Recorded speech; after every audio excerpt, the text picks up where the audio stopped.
देखो, हम लोग देख रहे थे कि Dalton's law of partial pressure. और यहाँ पे है कि the pressure exerted by a mixture of several gases is equal to the sum of the pressure exerted by each gas occupied the same volume as that of the mixture. मतलब क्या हो गया?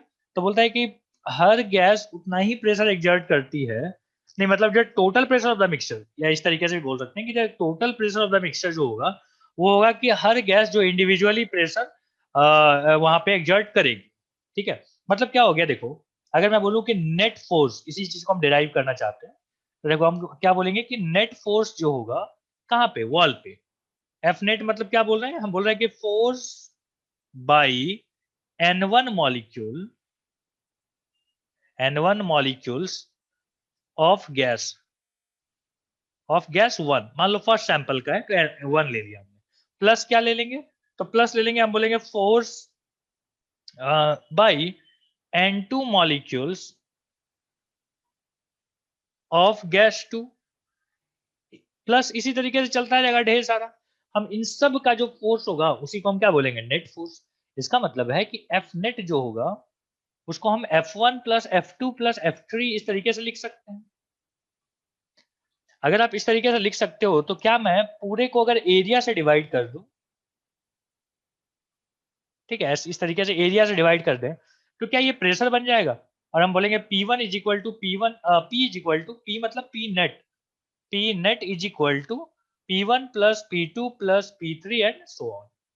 यही चीज तो उन्होंने भी बोला, डाल्टन ने भी बोला कि नेट जो प्रेशर होता है गैस का, वो हर एक सैंपल का या हर एक कंपोनेंट का जो इंडिविजुअल प्रेशर है उन सबके सम के बराबर होता है।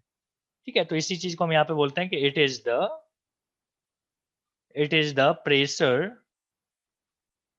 it is the pressure of one gas या एक sample, one gas, due to all molecules all molecules of this sample if it is if it is present in present alone, या ऐसे लिख दो, present alone in the sample gas। ठीक है, तो हर एक जो प्रेशर का, हर एक की वजह से जो प्रेशर अप्लाई हुआ है, और हर एक की वजह से जो प्रेशर अप्लाई कैसे हम कैलकुलेट करेंगे? तो हम ऐसा मान लेंगे कि उस समय पे, उस टाइम पे एक ही गैस प्रेजेंट था, उसने कितना प्रेशर अप्लाई किया, फिर सेम टाइम पे दूसरे ने कितना किया, एंड सो ऑन। अब इसी चीज को देखो, ये तो था डाल्टन का लॉ। अब हम यहीं पे पढ़ते हैं कि आइडियल गैस लॉ क्या था, याद है आपको? या आइडियल गैस इक्वेशन बोल देना इसको, आइडियल पीवी। गैस। हाँ, गैस इक्वेशन वही जो PV is equal to NRT. आपने बोला था एक सैंपल है, सैंपल में हमने गैस के बहुत सारे मॉलिक्यूल्स हैं, इसका एक प्रेशर होगा। ठीक है, इसी तरीके से वॉल्यूम होगा, इसी तरीके से टेम्परेचर होगा। और ये हम आइडियल गैस ले रहे हैं। देख, ध्यान दीजिएगा, आइडियल गैस कोई खास गैस नहीं होता है। बस एक सीन होती है, एक सिनेरियो होता है जिसके अंदर एक गैस आइडियल जैसा बिहेव करने लगता है। ध्यान रखिएगा, हम कुछ चीजें यहाँ पे ले रहे हैं। हाँ, आइडियल और रियल में क्या फर्क है फिर? रियल गैस में क्या करेंगे? सेम गैस को अगर हम हाई प्रेशर और हाई टेम्परेचर पे रख देंगे, ठीक है, हाई हाई प्रेशर और लो टेम्परेचर पे रख देंगे, तो ये बन जाता है रियल गैस। और सेम गैस को अगर आप क्या करोगे, low pressure and high temperature पे रख दोगे, तो ये क्या बन जाता है? Ideal gas. इसलिए ऐसा नहीं बोल सकते कि ऑक्सीजन एक रियल गैस है और कुछ और का किसी का नाम ले लेंगे, बोलेंगे वो एक आइडियल गैस है। ऐसा नहीं होता है।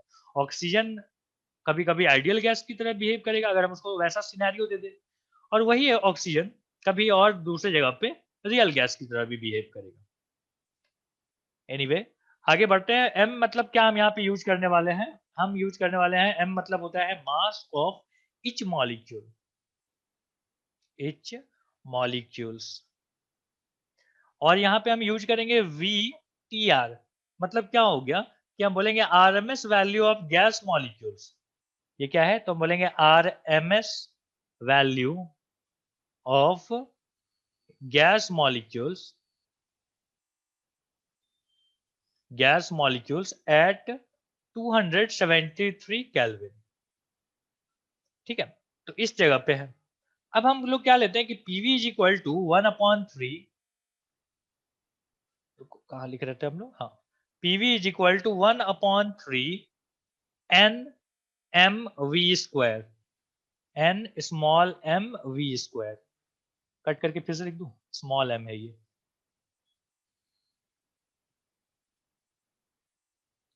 Small m v square. यहाँ पे n जो है ना वो है नंबर ऑफ मॉलिक्यूल्स, n है number of molecules, number of molecules को हम लोग n ले रहे हैं। अच्छा ठीक है, अब क्या बोलता है कि वी नो दैट,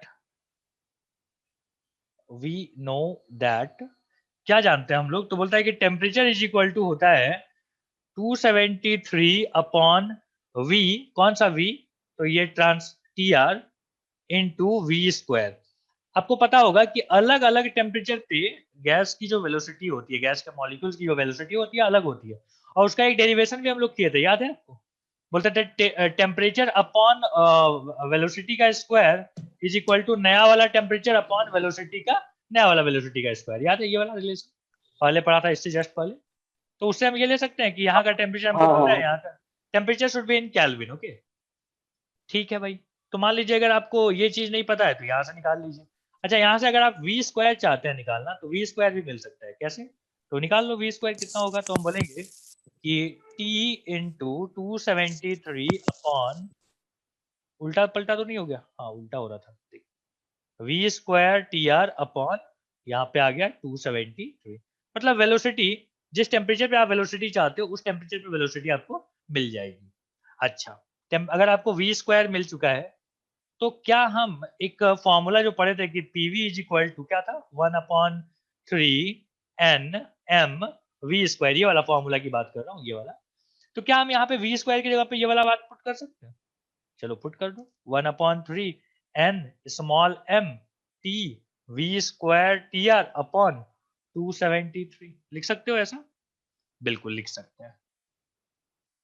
अब क्या बोलता है ना कि अगर मैं इसको ऐसे लिखना चाहूँ, मतलब t और इसको बाहर है ना, देख थोड़ा सा इसको ना रीअरेंज करूंगा मैं, समझना, हम बोल रहे हैं n को बाहर रखूंगा मैं, ठीक है, और हम एक चीज को बाहर रखेंगे, t को भी बाहर रखेंगे, तो देख तो क्या बच रहा है यहाँ पे, हम बोलेंगे m V square T R upon 3, और क्या आ रहा है तो इंटू 273, ऐसा आ रहा होगा, n इंटू टी और ऐसा आ रहा है। अच्छा अब बोलता है कि देखो यहाँ पे है ना बेटा अपने पास एम वी स्क्वायर को हम ऐसे लिख सकते हैं, देख तो काइनेटिक एनर्जी के ही लिखूंगा मैं, ठीक है, या ऐसे कर के ही मत लिख, के ए वी लिख देता, ठीक है, इसका मतलब है kinetic energy is equal to क्या होता है, हाफ एम वी स्क्वायर होता है। अब देख M V square is equal to क्या होगा, ट्वाइस ऑफ के ए वी आएगा, ये दिख रहा है, ये वाला इतना जगह पे मैं लिखने वाला हूँ, समझना क्या लिख रहा हूँ, एन टी, और यहाँ है बेटा 3 × 273, और यहाँ लिखूंगा ट्वाइस ऑफ के ए वी काइनेटिक एनर्जी।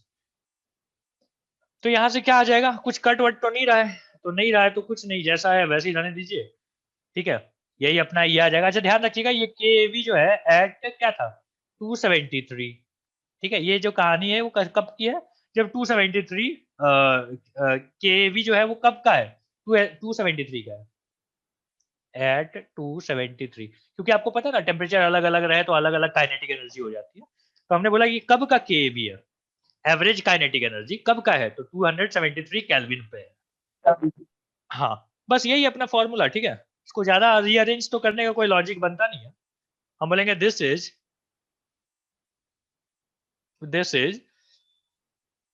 किसके बारे में, अच्छा के ए वी के बारे में मैं बात कर रहा हूँ, कि this is average kinetic energy, average kinetic energy, ठीक है, एवरेज काइनेटिक एनर्जी आपको पता रहेगा तो पीवी वाले रिलेशन से आप पुट कर सकते हो, पीवी यहाँ पे एंटी और यहाँ पे बाकी चीजें। ओके तो जल्दी से इसको पहले लिख लो। हाँ सर, लिखते हुए चल रहा था। अच्छा लिखते हुए चल रहे थे,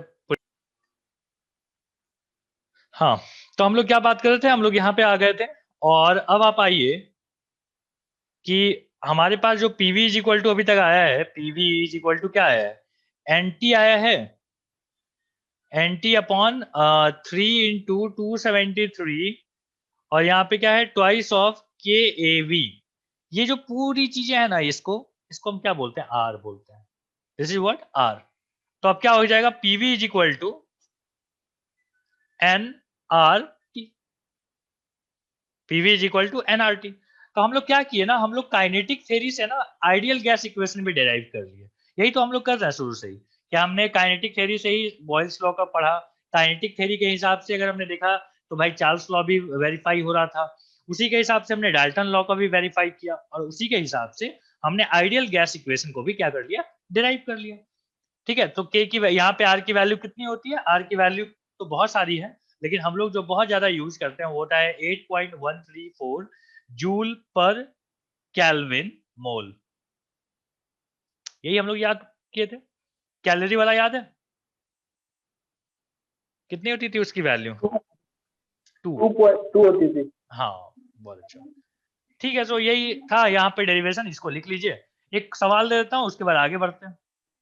क्वेश्चन है कि calculate the number of molecules, calculate the number of molecules in each cubic meter of gas, in each cubic meter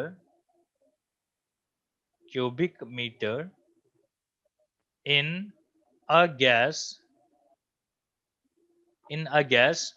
1 atm and 27 degree Celsius. ठीक है, बताइए। आसान है, 1 atm और 27 डिग्री सेल्सियस दे दिया, मतलब क्या हो गया, अब तो दे दिया है इसको। हाँ सब कुछ तो दे दिया आपको। तो PV is equal to NRT लगा दीजिए, एनआरटी। आपको एन ही चाहिए ना, नंबर ऑफ मॉलिक्यूल चाहिए, अच्छा कोई नहीं, नंबर ऑफ मोल यहां से मिल जाएगा, फिर नंबर ऑफ मॉलिक्यूल भी मिल जाएगा। तो number of mole is equal to क्या होगा, पीवी अपॉन आर टी होगा। प्रेशर आपको पता है, वॉल्यूम आपको पता है क्या, वॉल्यूम पता है, वॉल्यूम वन क्यूबिक मीटर मतलब क्या होता है, 1000 लीटर होता है ना। तो वॉल्यूम तो आपको पता है, वॉल्यूम पता है, प्रेशर पता है, टेम्परेचर पता है, आर की वैल्यू पता है, क्या आपको एन नहीं मिल गया। और अगर एन मिल गया, चलो निकाल लो पहले, ठीक है, चलो सब चीज निकाल ही लो। 1 एटीएम है भाई तो लिख लो, वॉल्यूम क्या है 1000 लीटर, आर की वैल्यू 8.314, टेम्परेचर कितना है 200, 300, 273 ऐड करेंगे तो कितना आ जाएगा 300। सही है, हाँ। तो अब आप बताओ कितना आएगा। हाँ। हाँ, अच्छा इसको लीटर में अपन रखे हैं ना, इसको लीटर लीटर में रखे हैं ना, 1 क्यूबिक मीटर बोला है। हाँ तो ठीक है ना। अच्छा एक बात बताओ, 1 एटीएम मतलब कितना, 1 एटीएम मतलब कितना ये आएगा, पास्कल कितना होता है, 10 पे पावर 5। 10 पावर 5 किलो हाँ 10, किलो पास्कल है। हाँ नहीं 10 पे पावर हम लोग 2 लिखते थे, मतलब 10 पे पावर 5 आता है, 10 पे पावर 5 लिख दे। एक काम करो ना, स्टैंडर्ड ऐसा ही यूनिट में लिख चलो ना, लीटर, इसको वॉल्यूम को भी इसमें रखो, फिर 1 मीटर क्यूब है। ठीक है, और अगर मैं बात करूं कि हाँ ठीक तो चल रहा है, सब कुछ है ना, एन है ही, हाँ अब ठीक है सब, यहाँ पे पुट कीजिए। अच्छा उसके बाद ना ये आपको क्या देगा, एन की वैल्यू देगा, और एन की वैल्यू के बाद आपको एन नंबर ऑफ मोल नहीं चाहिए, आपको नंबर ऑफ मॉलिक्यूल्स चाहिए। तो एवोगैड्रो नंबर से मल्टीप्लाई भी कर देना, 10 पे पावर 5 इंटू 6.023 इंटू 10 पे पावर 23 डिवाइडेड बाई 8.314 इंटू 300। एक काम करो तो कैलकुलेट करो तो कैलकुलेटर पे कितना आता है, क्योंकि मेरा आंसर जो है ना वो आ रहा है 2.4 इंटू 10 पे पावर 25। ठीक है सर, हाँ।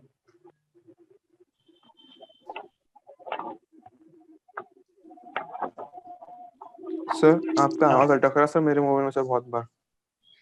अच्छा मितांशु तुम्हारा भी अटक रहा है क्या, अटक रहा है क्या मिथुन जरा? नहीं सर आपकी आवाज ना अटक रही है मेरे। देखो अगला जो टॉपिक हम लोग देख रहे हैं ना, ये हम लोग देख रहे हैं कि RMS speed in terms of temperature. ये है RMS speed in terms of, sir 2 into 10 एक बार फिर से बताओ मितांशु, शायद ये हो गया, मुझे मैसेज कर देना, मुझे यहीं पे चैट बॉक्स में भेज दो ना। 2 into 10 okay okay okay, 2.4 into 10 पे पावर 25 के आसपास आ रहा है ना?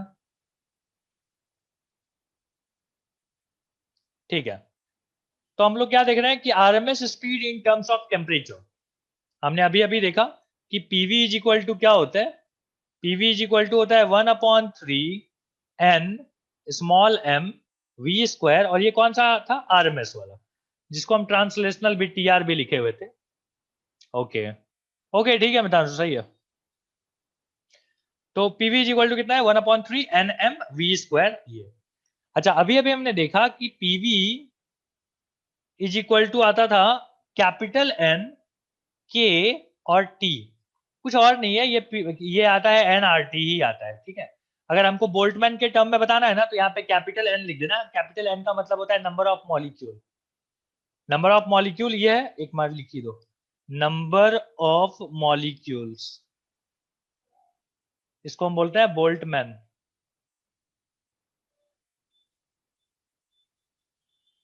और ये क्या है, तो हम बोलेंगे ये है नंबर ऑफ मोल्स, और आर तो पता है आपको, ठीक है। सो पीवी इज इक्वल टू इतना आता है। अगर मैं दोनों इक्वेशन को बेटा, ये फर्स्ट इक्वेशन और ये सेकंड इक्वेशन को इक्वेट करूं तो क्या आएगा, देखते हैं। हम बोलेंगे इक्वेटिंग 1 and 2, दोनों इक्वेशन को अगर इक्वेट किया जाए तो हम बोलेंगे यहाँ पे आ जाएगा अपने पास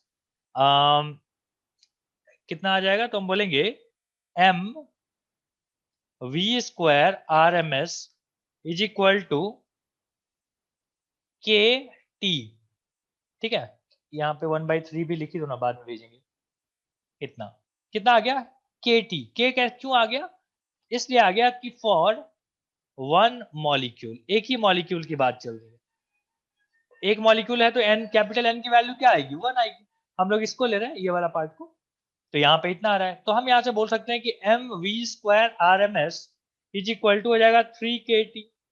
और अगर मैं यहीं से V square R M S निकालना चाहूँ, V square R M S, ये हो जाएगा 3 kT/m। अगर आप इसको रूट में लाना चाहते हो तो स्क्वायर हटा दो, यहाँ से स्क्वायर हटेगा तो क्या आ जाएगा, ये रूट में आ जाएगा, ठीक है। अब हम क्या करेंगे, देखो, V R M S is equal to √3, और हाँ के टी, अच्छा एक काम कर लो, यहाँ पे के लिख दो, यहाँ पे एन ए लिख दो, एवोगैड्रो नंबर, और टी, और नीचे भी एवोगैड्रो नंबर से मल्टीप्लाई कर दो, देखते हैं क्या होता है। तो देखो, के इंटू एन ए जो होता है वो होता है आर, के इंटू एन ए जो होता है वो क्या होता है, आर, आर यहाँ पे 3, यहाँ पे टी, और N into N, M into N A क्या आएगा, तो हम बोलेंगे मोलर मास आ जाएगा, जिसको हम कैपिटल एम में लिखेंगे, ठीक है। कहीं है कंफ्यूजन तो नहीं है ना के और ये में, अरे भाई देखो, के इंटू एन ए जो होता है उसको हम क्या बोलते हैं, उसको हम बोलते हैं आर, मतलब आर इज इक्वल टू क्या होता है, मतलब N A is equal to या के इज इक्वल टू क्या आता है, हम बोलेंगे आर अपॉन एन। जैसे भी याद रखना है, इस चीज को याद रख लीजिएगा, बोल्टमैन और real gas, ideal gas constant के बीच में ये वाला चीज होता है। खैर, तो हमारे पास क्या आ रहा है, V R M S is equal to root के अंदर 3 times R T divided by M, ठीक है। और यही रिलेशन हम लोग को काम आने वाला है, जिसको हम बोलते हैं V R M S is equal to इतना। और ये कैसा आ गया, तो हम बोलेंगे वेलोसिटी की जो वैल्यू है इन टर्म्स ऑफ क्या आ गया, टेम्परेचर, ठीक है। यहां तक अगर आपको लिखना है तो जल्दी से लिख लीजिए, फिर आगे बढ़ते हैं। देखो, अगला टर्म हम लोग क्या देख रहे हैं कि average kinetic energy of one molecule, ठीक है, एक मॉलिक्यूल के बारे में बात चल रही है। तो हमने बोला कि पहले तो हम एक काम करेंगे कि हाफ एम वी स्क्वायर जो हम जानते हैं काइनेटिक एनर्जी के बारे में, उसमें वी स्क्वायर की जगह पे ये वैल्यू पुट करना चाहते हैं, √3 RT/m। कोई दिक्कत तो नहीं है, बिल्कुल नहीं, कोई दिक्कत नहीं है। इसके बाद आप क्या करोगे, तो यहाँ पे हमने वैल्यू पुट किया, यहाँ पे कैपिटल एम के जगह पे हमने क्या बोला कि small M into Avogadro number लिखेंगे, चलो लिख दो। तो यहाँ से एम और एम यहाँ पे कैंसिल हो जाता है, और अब यहाँ पे क्या आता है, तो हम बोलेंगे दिस इज इक्वल टू, इसको लिखने की बार बार जरूरत नहीं है ना, इसको तो हम लोग कैरी कर रहे हैं ना यहाँ से। हाँ, तो यहाँ पे आ गया ये, और यहाँ पे आ गया 3 भी बाहर ही रख लो, 3/2, यहाँ पे आ गया RT, यहाँ पे आ गया Na। अच्छा Na, याद रखिएगा R/Na क्या आता है, R/Na देखो यहाँ पे लिखा हुआ है, R/Na को क्या बोलते हैं, K बोलते हैं। तो हम लिखेंगे 3/2 KT, और ये क्या आ गया, हाफ mv² के जगह पे अब हम लिखेंगे 3/2 KT। बोलो लिख सकते हैं, कोई दिक्कत तो नहीं है? बिल्कुल लिख सकते हैं। अच्छा, अगर आपका मन करे कि ऐसा आप लिख चुके हो, अगर यहीं पे मैं एक मिनट, n वगैरह सब चीज है ना, हाँ 3/2 KT, okay okay, no issue. ठीक है, यहां तक तो हम लिख चुके कि average kinetic energy of one molecule. अगर यहीं पे मेरा मन करे कि नहीं हमको एक मॉलिक्यूल का नहीं, हमको बहुत सारे मॉलिक्यूल का चाहिए, हम लिख देते हैं यहाँ पे कि average kinetic energy of n molecule. तो क्या आ जाएगा, तो हम बोलेंगे 3/2 KT, और साथ में क्या आ गया, n से मल्टीप्लाई करना पड़ेगा। अच्छा, n से अब मल्टीप्लाई कर दिया आपने, और याद रखिएगा हाँ ठीक है, 3 KT और n। अब हम वापस ना k को अपने फॉर्म में लिख रहे हैं। k किस फॉर्म में लिखे थे हम लोग, याद करो, k इज इक्वल टू क्या लिखा था आपने, R/Na। तो हम इसको लिखना चाहते हैं R/Na, 3/2 R/Na, और यहाँ पे t है और यहाँ पे n है। अब आप मुझे सोच समझ के बताओ कि n/Na number of molecules divided by Avogadro number क्या होता है, नंबर ऑफ मोल होता है। मतलब आ गया nRT, है ना, 3/2, ये n हो गया, ये r हो गया, और ये t हो गया। मतलब average kinetic energy of n molecule is equal to 3/2 nRT। कितना आ गया, 3/2 nRT। तो इन चीजों को भी याद रखिएगा, एवरेज कितना होता है, एक का कितना होता है, सारी बातें। यहां तक आप लिखो, तब तक मैं आपको एक सवाल यहीं पे लिख देता हूं। पुनीत लिख रहे हो ना?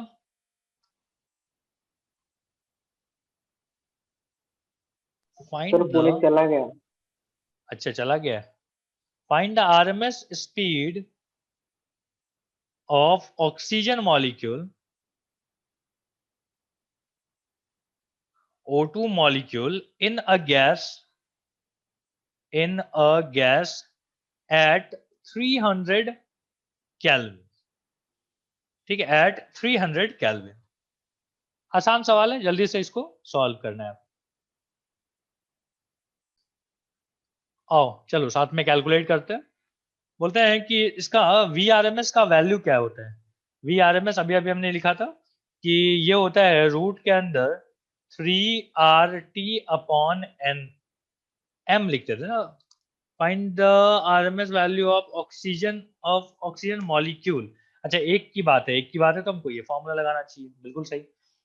अब यहाँ पे आप वैल्यू पुट कर दो, 3 इंटू आर की वैल्यू 8.314, टेम्परेचर कितना है तो हम बोलेंगे 300, और कैपिटल एम कितना है 32, ऑक्सीजन का कितना होता है 32, रूट के अंदर है। आप अब आपको क्या करना है, इसको कैलकुलेट करनी है।